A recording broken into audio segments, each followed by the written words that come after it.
Hello there. Welcome back to Turning Towards the Shadow, where we stand on the phrasage, truth is a pathless land, no man, woman, or religious organization can lead another to truth, but we certainly can help each other sharpen the blades of common sense.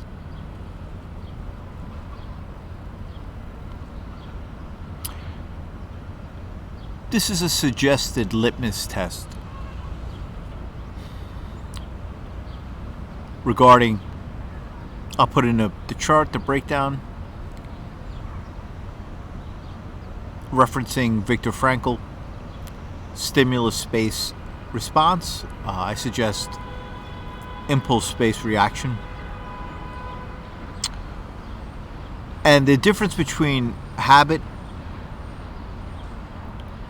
unhealthy habit, and addiction. You know, a good way to get a sense of our own situation. And, well,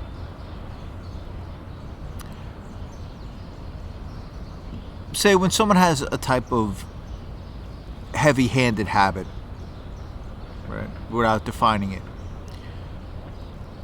I heard someone suggest that it's not how much you do of whatever the habit is, if it's an amount or the actions, that necessarily can define if the degree to which what is dependent on something. But the test may be, and it seems to be so, that how is the individual, how is one an individual when they do not engage in whatever the habit, the unhealthy habit or the addiction is? Can they spend a day without taking or doing whatever the habitual action is? Can you live in a day without it? So the litmus test is, give yourself, some say like 30 days is a good kind of barometer. Some may have problems doing it for a minute. It's not this is not a judgment of yourself. This is just for those who are looking to go into areas that are suggested as the Jungian shadow work. But really, these are just words we're using for people who are looking to, or know there are aspects of the human condition that perhaps we can go past, to be more present in the moment, having a direct experience, and be free of the bondages that have been, we have perhaps been corralled into to a degree. I'm trying to choose these words without going too far into that, because this is more about how are we able to respond and be honest and taking an honest appraisal about where we are, right? So again, a good litmus test is, well, let me break down again. I'll put up the chart. My suggestion for, well, let me say this. I don't want to be a guru. I don't want to be a teacher. I'm simply someone who has observed these aspects of self, of myself. I have been fortunate enough to have been in contact with people who had enough compassion to share with me certain aspects of ways in which they have observed these things.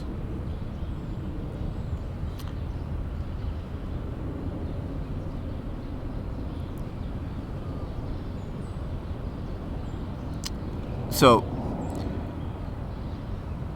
and I would say, and this is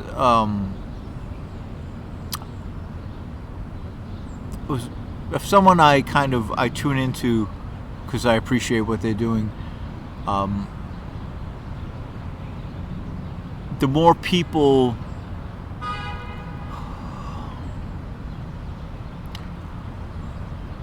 are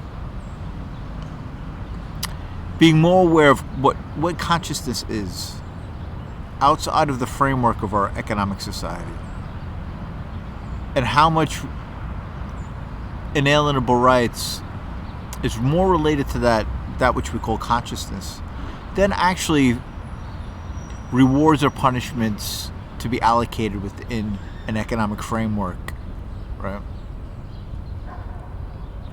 Okay, it's hard not to go into this stuff because it's so entangled.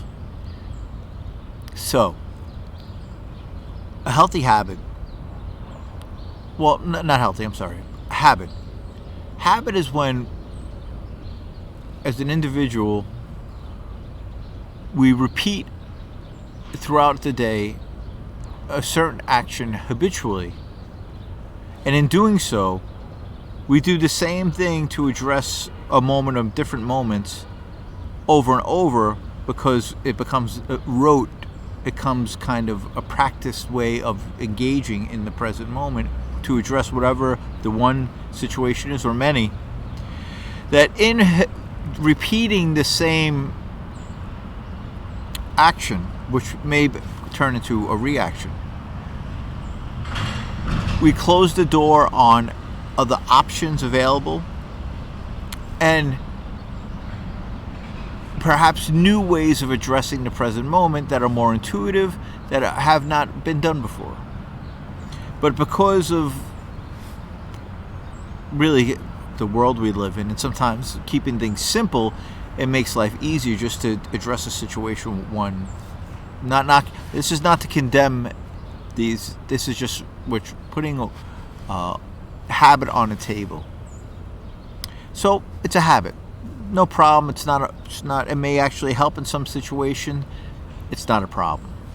But any habit does close the options that we're no longer taking into consideration, and it closes the intuitive off, because we're just doing things out of rote in practice, and options that would be coming from an intuitive place to engage with the present moment in a direct experience to solve a problem or engage with the moment is kind of barred, which becomes very important to understand and observe, and more just intellectually.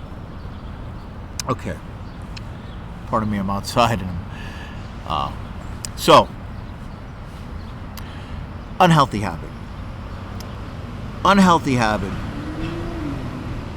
is the same as habit, except we do the same action reactively over and over, closing the door on other options and closing the door on intuitive, creative solutions in the moment, to our detriment. We do it to a point where not using those other options is a detriment to our well-being. Okay. Addiction. Now, addiction is when we have a reactive state in which we use certain types of strategies or habitual means of engaging with the present moment, to an extent that it starts taking over organic aspects of our consciousness, of our physiology, of our state of being. I give an example in the past of someone I knew who was a nurse, and they're working at a hospital, and there was a very successful businessman taking a red eye from London to New York City, and they booked a plane, but once they got on it, it didn't have any booze on a plane, which was a mistake that I'm sure his secretary had heard about. But by the time the plane reached New York City, he had gone into delirium tremors, DTs they call them. What happened was that his body, without not having the alcohol that his body had now became a dependency, became a necessity for him to function, he went into type of like seizures. Because what happens is the alcohol starts taking over the functioning of the natural suppressants of the electromagnetic field or the nervous system, whatever it may be. Right? So that is an addiction. So now, if we use that framework, this not only deals with our physiology, but it deals with our emotional life. How do we engage with other people? Do we use habit to engage with other people? Do we need to use substances in order to walk out the door? It's not a judgment. This is for this. I don't want to know. This is for an honest appraisal for ourselves. Because what I'm sharing with you is that freedom is to be able to, we are that which is, we are it, right? As Alan Watts says, we are it. That which is consciousness. The word is not the thing. It is. And we are it. And when we can stand in the present moment and have a direct experience and just simply observe life, honestly, and even if it makes us feel nervous, it is an honest response to the world. We simply engage with the factors that are presented. And we don't need to strategize to be alive.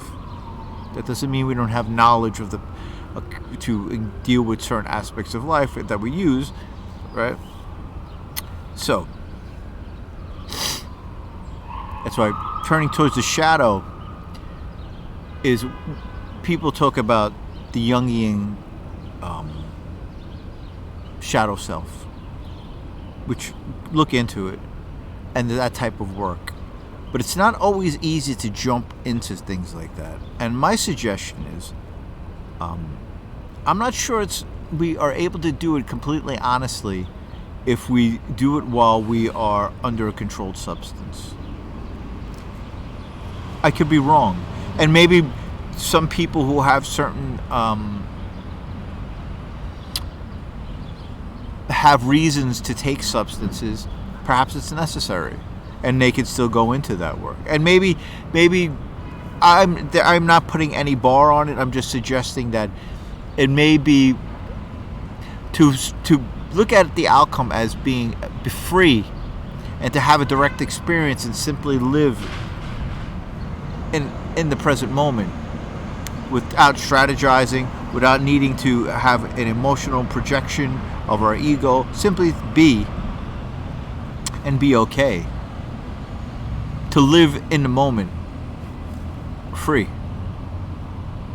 That's it. All right. That's all. That is the space between stimulus and response. And I suggest impulse-based reaction is that when we have an impulse, when we are in addiction, there is no space. We simply react.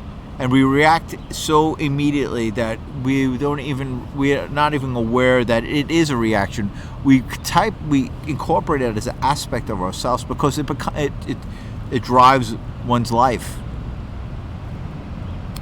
Right? So in those times, sometimes it's very difficult for someone who is in an addictive state, even in an unhealthy habit, to have an impulse, and before they react, observe it and not take not react, and take the action, which is really a reaction. So sometimes it takes to get to that point.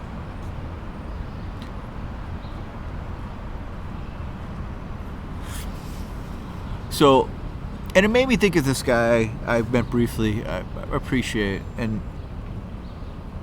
who's gone through this process. And it makes it clear that his is a non-AA process, which I can appreciate. But I have myself I would say do not close a door on any opportunity that you may have to take a step in a direction which is helping you be free of whatever the reactive action of habit you may be taking. Say it's drinking, right? Say someone they're concerned that they may be an alcoholic, or they have a serious habit that is becoming problematic, making their life unmanageable, and you're not sure what to do, and you say, well, I think I'll go to one of these meetings. Go. It doesn't have to be the end all be all. It doesn't have to be go and take what you feel that is you need, or what seems to work for you, and leave what's no good for you. Because I had a similar understanding. I've walked away from things regarding AA with similar perspective of the person I'm talking about, but I had gotten much from my engagement with it. And I don't think I would have been able to, that I would be free of my habits, my habitual thinking, really, or drinking, if I did not. And I don't think it's as much as it is about the structure of the program, but that I was fortunate to meet people who had compassion, who had gone through these things, and were willing to take time to share with me, and had patience for me when I was in a very willful, arrogant state of being.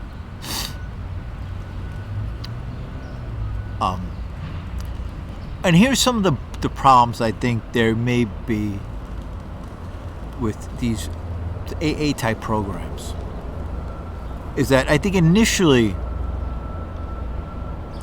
when they were established, it was through people's struggles, sick and suffering alcoholics who had observed how to be free of their bondage of self, of alcoholism, and found a way to share it that was using other kind of it was the Oxford group that they walked away for because of its religious structure. So it may be a growing process, right? But I think what happened is that the medical field had got involved with it, and much of the language was kind of brought into this space that was really about sick and suffering fellows helping one another, and the medical field had started bringing in their language and using it in their institutions. And one of the things is them it being treated as a disease. All right, and I think I'm going a little bit too far, but you know what? I'm just going to finish off on. And I think some of that may have been intended to be good, and some of it may have been intended to co-opt something that was free of institutional control and the economic leverage that is now the primary purpose of those structures, those economic structures of hospitals and health. You see, there was a time when it was hopeless for alcoholics. So I think what happened was, I think people saw if it was seen as a disease, they could get funding to help these people. So I think there was misplaced energies and misplaced means of trying to get resources to people who had nothing. Right? But once that is established, the health industry comes in and they take it over and destroy it, as Rockefeller had said. I spoke about this before.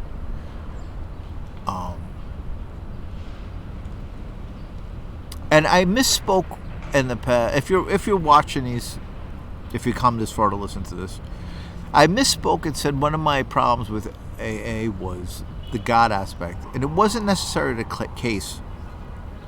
That was something that was my own fixed idea, which by speaking with another individual, I came to understand, and my own understanding of what what is shared as a higher power has never been personified, which is kind of frowned upon in these kind of structures now, unfortunately, because many, just like the health industry, there are many other organizations that have got into these meetings, especially because of the anonymity. A lot of the Homeland Security, a lot of con men, a lot of people get inside these anonymous organizations, which are simply supposed to be sick and suffering fellows helping one another. So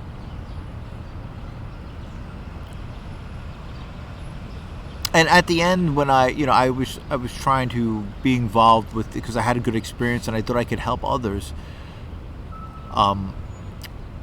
Structures from outside came in and started disrupting, and people who perhaps don't go all the way with some of the. Anyway, I don't want to go too far. I may have gone a little bit too far as it is. But I guess the point being is this. If you are in a place where you're in a habit, say it's drinking, the next thing you do, you can understand, is this action I'm taking me a step closer to freedom or a step away from freedom? Right? Is this next action I'm taking, is it taking me closer to having another drink, or is it taking me a step away from it? This next action am I taking? Is it taking me closer to having a cigarette, or is it taking me away from it? Whatever the habitual habit, unhealthy habit, or addiction you have, the space you can have, right? If you now admit, I do not want to take this habitual. You already have admitted that you have this situation that you're unhappy with, and perhaps feel it's unhealthy, if not dangerous, right? You already have taken a step of observing a problem. So my suggestion is, now that you're aware of that, once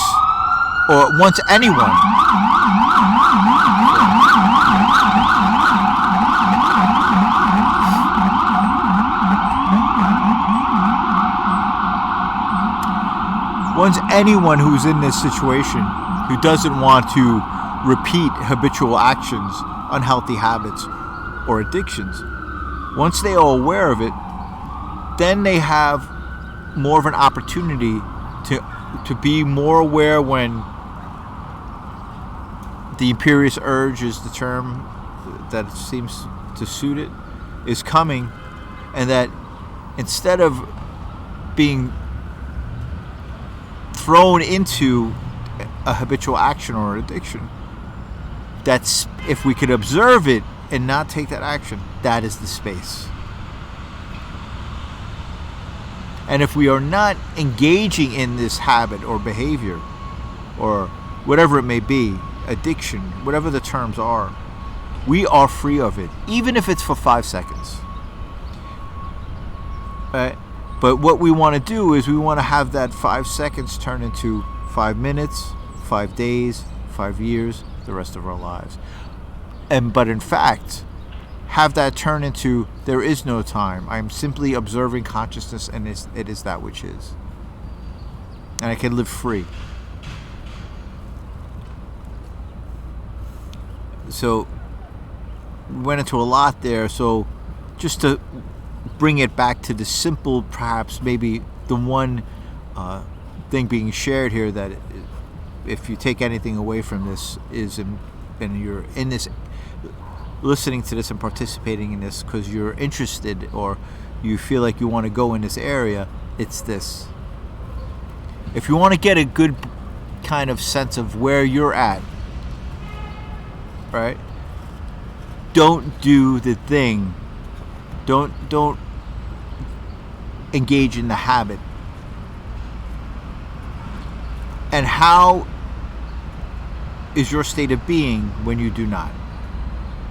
Go the whole day. Go 30 days. So And the suggestion is, and I've seen it in the past.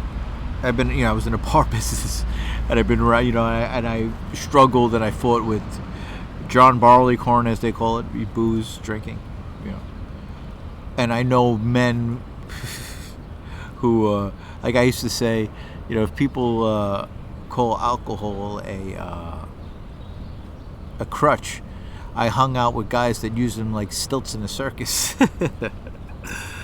Anywho, so